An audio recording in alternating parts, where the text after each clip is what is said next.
Vous êtes, mesdames et messieurs, sur NCA, la nouvelle chaîne africaine, et bienvenue dans Frontal, votre rendez-vous qui vous plonge au cœur de l'actualité politique sur le continent. 9 mars 2026, le président de la transition malgache, Michael Randrianirina, annonce à la surprise générale la dissolution de son gouvernement. Une dissolution qui intervient à peine 5 mois après sa formation.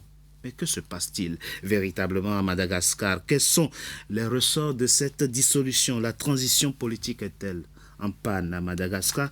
Quelle analyse faire de l'influence politique de plus en plus forte du mouvement de la Gen Z? Le nouveau gouvernement formé le 25 mars 2026 sera-t-il à la hauteur des attentes et saura-t-il engager Madagascar sur la voie d'une stabilisation durable? 4 malgaches avec moi pour en parler. Lala Hingo Rajao Rissoa, vous êtes journaliste, membre de l'Union internationale de la presse francophone, plutôt proche de l'ancien président Andry Rajoelina, destitué en octobre dernier. Pour vous, ce qui se passe dans votre pays appelle à des solutions de fond qui prennent en compte les problèmes à la racine et non un changement de personne. Mais on en parle au cours de cette émission. Merci. Merci d'avoir accepté notre invitation. Rodin Razami Manana, grand observateur êtes-vous de la vie politique malgache. Vous êtes par ailleurs pasteur, panafricaniste, plutôt proche de l'actuel président de la transition qui, selon vous, a la maîtrise totale du jeu politique malgache. On en parle au cours de cette émission. Merci. Bonjour. Merci d'avoir accepté notre invitation. Pamphile Rambeloson, vous êtes journaliste, fin connaisseur êtes-vous également du jeu politique malgache. Alors, quelles sont les clés pour une stabilisation politique durable de la Grande Île? On en parle au cours de cette émission. Merci. Bonjour Richard. Merci d'avoir accepté notre invitation. Grégory Sileni, cofondateur de Madagascar, média un grand connaisseur. Êtes-vous également de la vie politique malgache? Merci d'avoir accepté notre invitation pour décrisper et pour décrypter la crise politique que connaît votre pays et les possibilités qu'il y a aujourd'hui pour le nouveau gouvernement de stabiliser durablement votre pays. Bonjour Richard, merci pour cette invitation. Maintenant, commençons par vous. Honneur aux femmes. On le sait, la pression sociale à Madagascar est forte et la pression politique aussi. Comment comprendre cette dissolution intervenue le 9 mars dernier? Déjà, en fait, vous avez parlé de pression sociale et de pression politique. Oui. Vous avez parlé également de la Gen Z. La Gen Z, les personnes au pouvoir les utilisent quand ça leur chante. Pensez-vous? Voilà, parce que déjà, vous avez parlé de stabilité. Oui. Le gouvernement qui était en place, qu'ils ont limogé, était justement sur cette voie de la stabilité. On a cherché une personne qui savait travailler vite et bien, qui a déjà son réseau de connaissances pour faire avancer Madagascar. C'est un gouvernement qui a travaillé. Même si je ne suis pas pour le gouvernement actuel, je reconnais qu'il y a eu beaucoup d'efforts qui ont été faits par ce gouvernement. Sauf que ce gouvernement a travaillé en silence sans tout le cinéma de Facebook, de la Gen Z et de tout. Et on l'a désigné aussi comme un ancien membre, enfin, affilié à l'ancien régime. Je veux dire, c'est une analyse un peu débile, parce que la majeure partie des personnalités, à un moment ou à un autre, ont tous fait partie de l'ancien régime ou des régimes antérieurs. Donc, on ne peut pas dire que parce qu'il a été affilié, il va travailler. Si on l'a nommé pour ce gouvernement, c'est pour qu'il travaille pour ce gouvernement et qu'il travaille pour Madagascar. Il n'est pas nommé là parce qu'il était orange.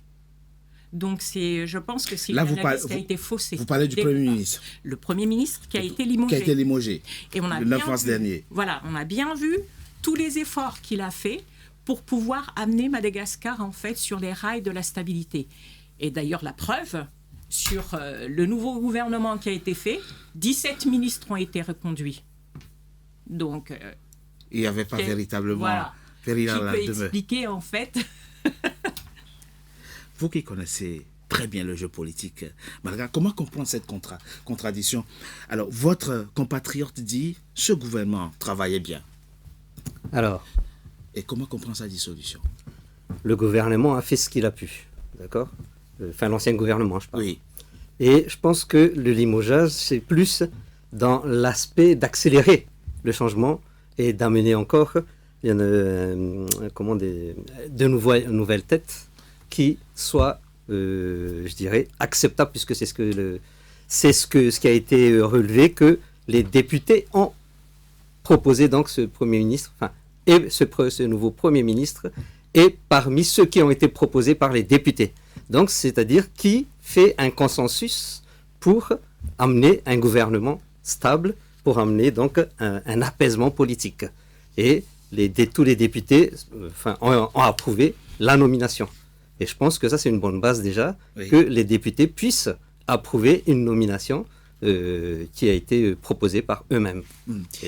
Mais M. Rambelosson, restons sur la dissolution.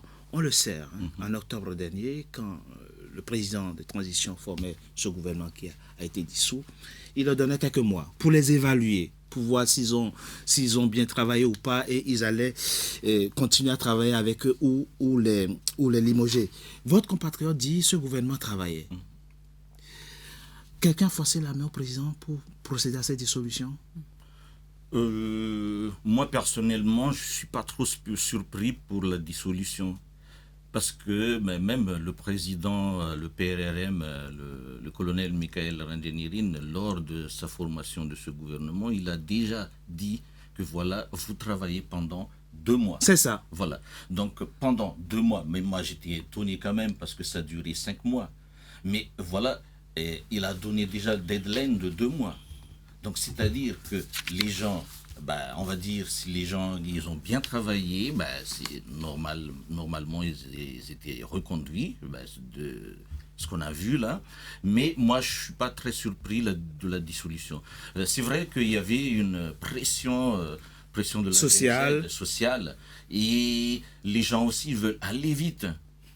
Ils veulent aller vite, des résultats. Alors que le changement, c'était juste il y a 2 mois.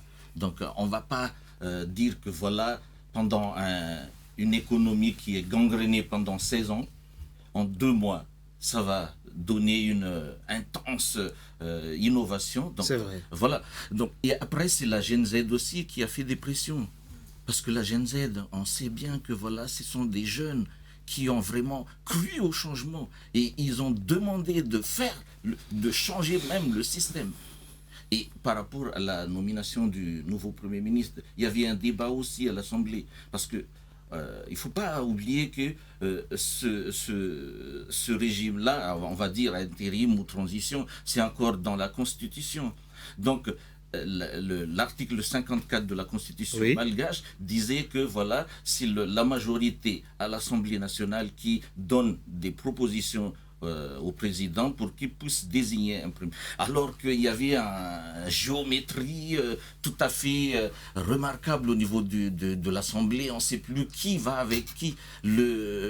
L'ancienne majorité qui était l'IRMAR avant, ils étaient tous devenus derrière le président maintenant. C'est ça. Voilà. Donc c'est un peu difficile. Donc c'est depuis le début, le colonel Michael, il a donné le temps. Que voilà, dans 2 mois, il faut un résultat. Voilà, donc moi, c'est pas... Alors, c'est important. Vous n'êtes pas surpris, mais c'est important, c'est intéressant l'élément que vous évoquez, Grégory Selloni. Que peut-on atteindre comme résultat en 2 mois? Est-ce qu'au fond, le président lui-même n'est pas à la base, dès le départ, de cette dissolution, puisque, au fond, il est difficile d'atteindre des résultats en 2 mois? Oui, vous avez tout à fait raison. Moi, ce que je pense, c'est que cette transition et cette refondation menée par Michael Randenirin, on peut la segmenter en 2 temps. C'est-à-dire qu'il y a les premiers mois où il y a la prise de pouvoir qui a été faite, et notamment avec ce discours qu'il a tenu en disant qu'il donnait 2 mois, mais bon, c'est que ça me paraît un peu présomptueux de dire qu'on puisse obtenir des résultats au bout de 2 mois. Et forcément, il ne faut pas occulter 2 choses. Il y a l'impréparation d'arriver au pouvoir, puisqu'il y a une prise intempestive du pouvoir, ça c'est la première chose. Et donc, il y a eu ce premier gouvernement, mais après, ce qu'on peut voir, et moi c'est plutôt ça que j'observe, c'est ces déplacements à l'étranger, ces déplacements diplomatiques, que ce soit aux Émirats Arabes Unis, en Russie et en France. Et je pense que Michael Randenirin est en train d'habiter son rôle de président de la refondation. Et on peut subodorer que ce nouveau gouvernement marque vraiment le véritable début de la transition et de la refondation avec ce nouveau gouvernement. C'est plutôt Celui du comme ça 25 que- mars. Celui du 25 mars. C'est comme ça que j'analyse. Pourquoi ? Parce que déjà, comme l'a dit à juste titre Lala, il y a 17 ministres qui sont reconduits. C'est ça. C'est juste la primature qui change. Et on sait qu'aujourd'hui, l'une des grandes attentes de la société civile et donc de la Gen Z, c'est qu'il y ait un système qui change, en tout cas par les hommes. Et le Premier ministre, le nouveau Premier ministre, Mamtine Anjana Risson, est censé incarner cette éthique par son passé, par son parcours. Et du coup, c'est lui qui va mener en fait ce gouvernement et la politique intérieure pour vraiment maintenant qu'il y ait l'empreinte de Michael Randjanirin à travers ce nouveau gouvernement. Grégory Sirini, alors, madame, il dit un mot important, il parle d'éthique. Effectivement, on a introduit dans le jeu politique malgache la notion de mensonge, de détecteur de mensonges. D'où vient, c'est très important pour qu'on comprenne, d'où vient cette cassure entre le peuple et les élites au point où tout le monde, au point où il pèse sur chaque homme politique une présomption de corruption. Bah écoutez, déjà, je vais déjà revenir sur le polygraphe, puisque ça a fait des gorges chaudes dans le monde entier. Comment vous imaginez que des polygraphes qui ont été utilisés pour les criminels russes soient envisagés pour voir en fait l'honnêteté des ministres malgaches? Ça veut dire en fait qu'on range les ministres malgaches au même rang que les criminels russes. Ça vient d'où? Ça vient des Russes. C'était un expert russe qui devait en fait voir le... Oui, mais à Mais il n'a Madagascar... pas été utilisé, hein. Rassurez-vous. Oui, bien Il y a sûr. des gens qui ont déjà désigné auparavant les ministres comme ils ont fait déjà à l'Assemblée nationale. Et je reviens sur un point bien précis. S'il vous plaît. Tout à l'heure, on avait dit que c'était l'Assemblée qui proposait le Premier ministre. Le Premier ministre qui était en place et qui a travaillé en silence. Et je pense qu'il s'est surtout focalisé sur son rôle de Premier ministre, mais pas sur les aberrations de ceux qui sont au palais. Il faut le dire, toutes les personnes qui sont maintenant au palais, conseil technique, certains à l'Assemblée nationale, certains ministres, ne sont pas du tout en fait honnêtes ou propres. Ils ont des casseroles qui traînent, des condamnations, Et c'est connu. Et c'est connu de tout le monde. Et ce sont ces gens-là qui vont désigner le Premier ministre qui va travailler pour la refondation. J'y crois pas du tout. On ne fait pas, en fait, des bonnes choses avec des personnes sales. Ça, c'est une phrase assez importante. D'où est-ce que ça vient entre cette rupture de confiance entre les Malgaches et leur élite?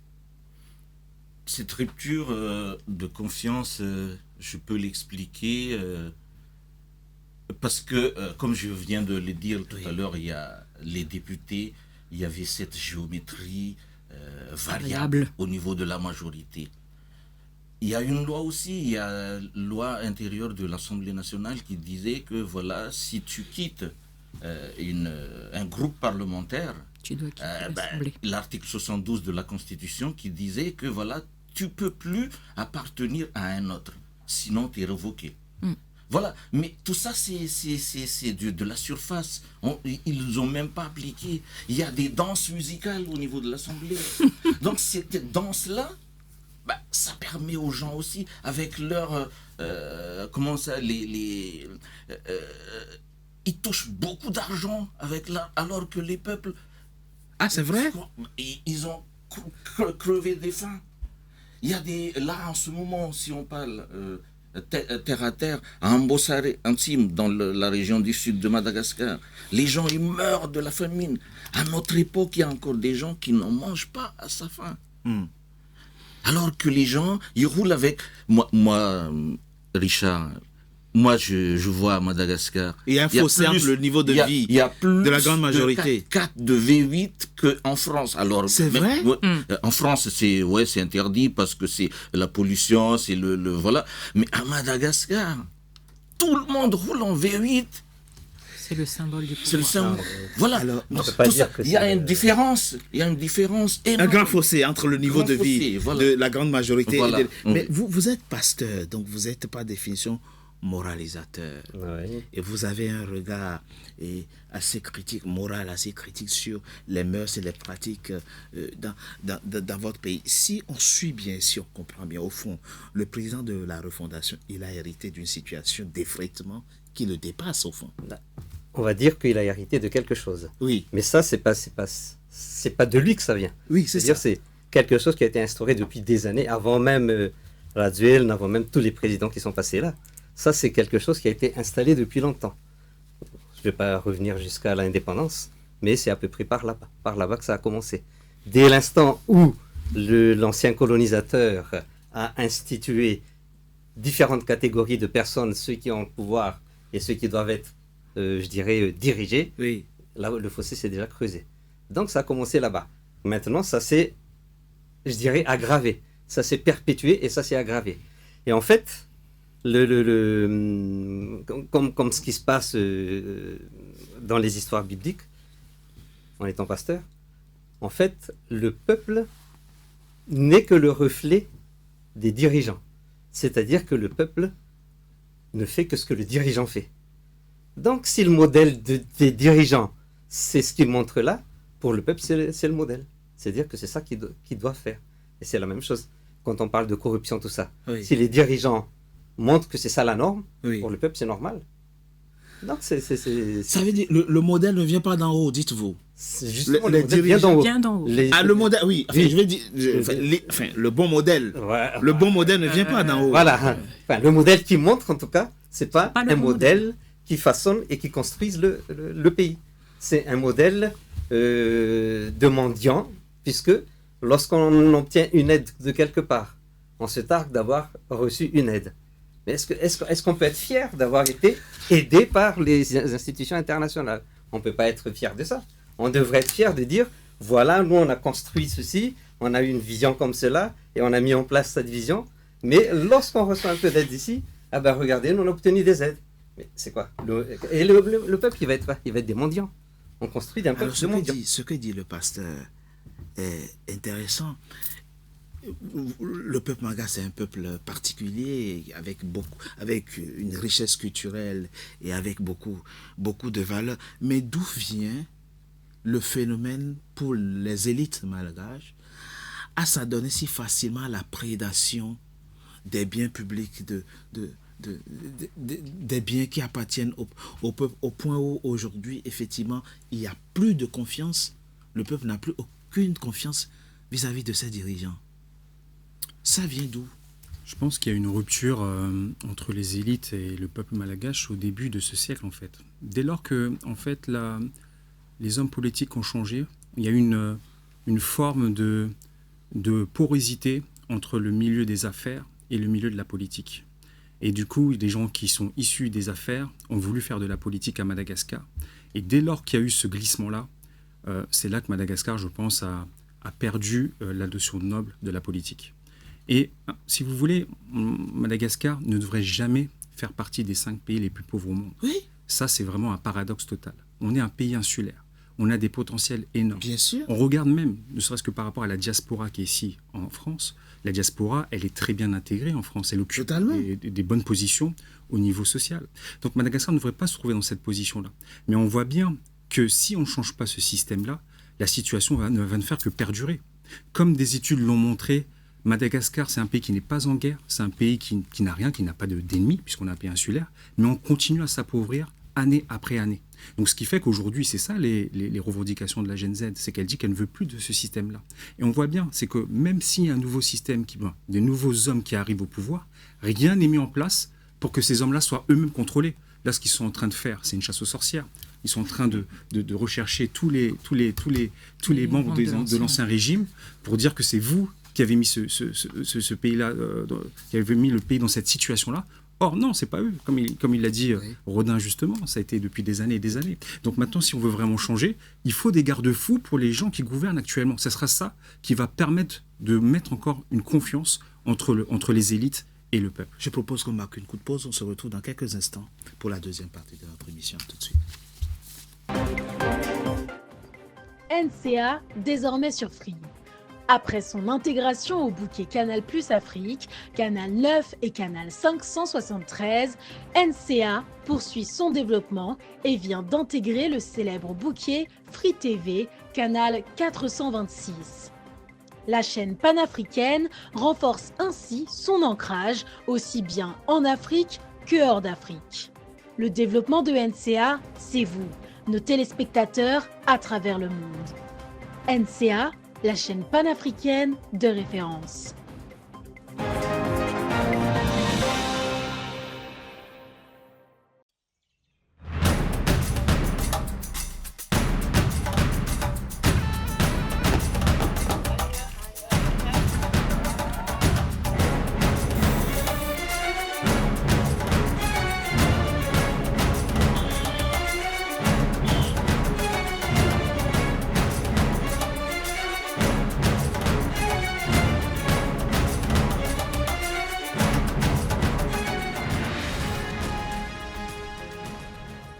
NCA, la nouvelle chaîne africaine.